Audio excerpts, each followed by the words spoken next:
3 weeks of the NFL season. You know, we always do way too early awards. I think that's next week. We always do it at the quarter post point, right?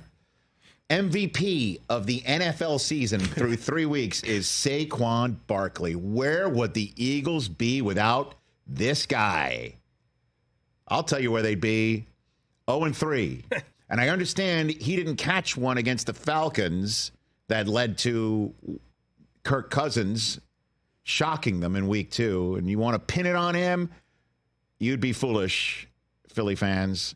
You would be foolish. This guy yesterday saved the Eagles' bacon. And one guy in particular whose bacon he saved is his head coach. Oh, yeah. Okay? Because this thing was absolutely all in Nick Sirianni's lap. And you'll hear in a minute, this is the way he wants it. He takes responsibility for everything, which you want to see accountability, obviously, from the top down. But 3 touchdowns in Brazil. Did the Eagles beat the Packers in Brazil on that night without Saquon's night? I don't think so. No chance. Were they even in it against the Atlanta Falcons without Saquon Barkley? Nope. Think about this, guys. I know DeAndre Swift was a nice player. What if he was there? What if Saquon was still in New York? What if Saquon went somewhere else if the Giants were obviously not going to pay him? What if he went to Chicago? What if he went to Chicago is another one? Sure. How would that look instead of DeAndre Swift there? Different. It would look different. The Eagles defense stepped up yesterday against a team that was scoring points at will, whenever they wanted. Derek Carr is thinking, you know what I'd like to do? A 70-yard touchdown to Raheed Shaheed. Boom. You know what I want to do? I want to dump it like up. Oprah. You get a touchdown. You get a touchdown. Kamara gets a touchdown. Olave gets a touchdown. That's the way they were playing, and the Eagles defense showed up and showed out. That was great. But Nick Sirianni's play calling. I know I'm second-guessing a coach, which is just kind of low-hanging fruit, but I didn't get a lot of these decisions he was making. Especially the one before the end of the half. Especially that one. I mean, you got 14 seconds left. It's 4th and 1 at the Atlanta 15. You got a timeout in your pocket. And they go for it. New Orleans 15, okay? They're on the New Orleans 15. 4th and 1, 14 seconds left. You got a timeout in your pocket. I'm like thinking to myself, okay, you want to do one push play and then call your timeout and get one more shot at the end zone? Really? And then they don't run the push play. They run it to Saquon instead, and he stopped. And even if you do get it, you get one more shot at the end zone. That's it. You're just risking it for one more shot at the end zone. I understand you want to be aggressive, and you're like, you don't want to.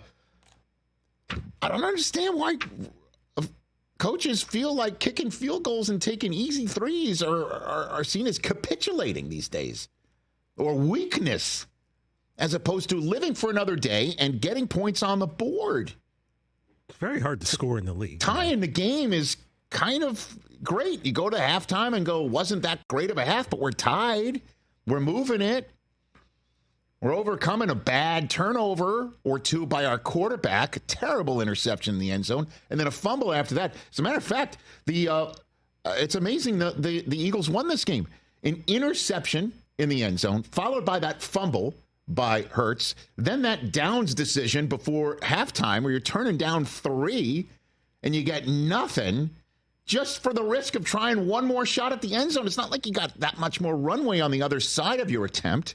And then they go for it again on downs. 4th and 3 at the New Orleans 34 to start the second half. You're turning down a 51-yard field goal from Jake Elliott saying no there again. And you're sacked and stopped again. But later on, you'll go for it after Saquon saves your bacon.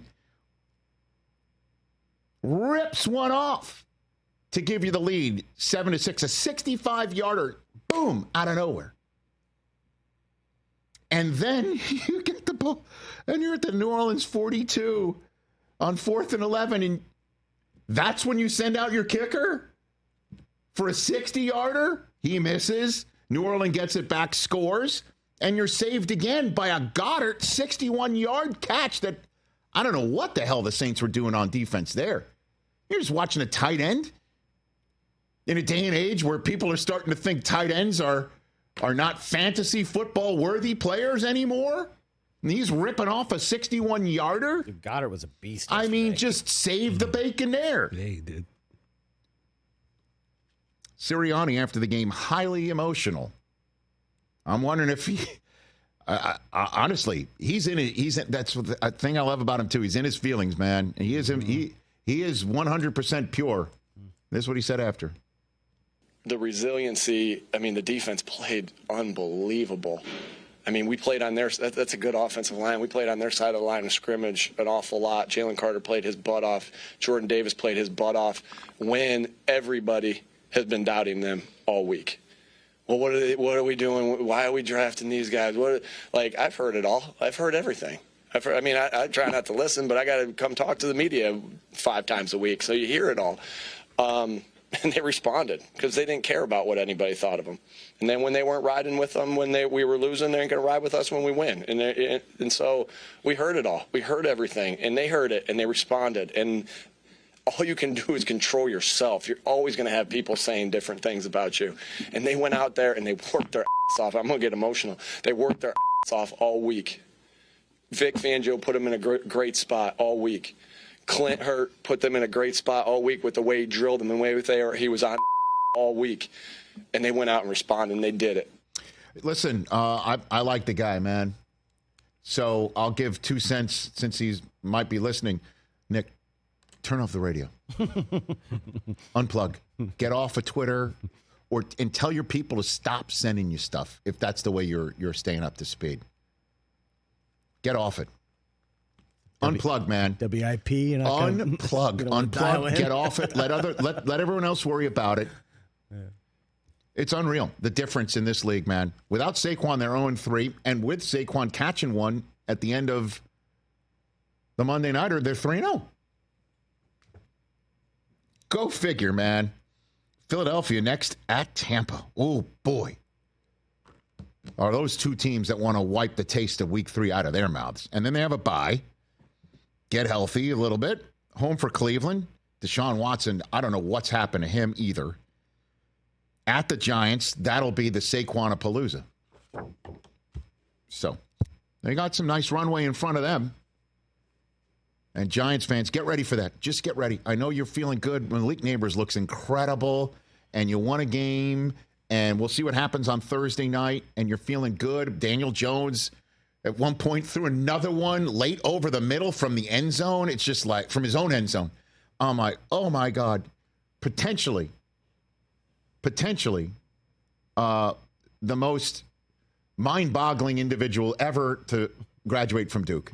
All right, and so I know you feel good about it, and you should, because they've been playing. Let me tell you, man, those last 2 weeks they could be 2-1 right now. Yeah. But it's coming. Saquon's coming, and the whole business of you let him walk, and he went to Philadelphia, and look what he's done in Philadelphia. If everybody stays healthy, that's going to be week 6. It's coming. All of us in the media are going to pound that drum. So get ready for it. But Philadelphia, should thank your lucky stars the Giants wouldn't pay Saquon Barkley. Catch the Rich Eisen Show every single day on the Roku Channel, 12 to 3 Eastern, for free.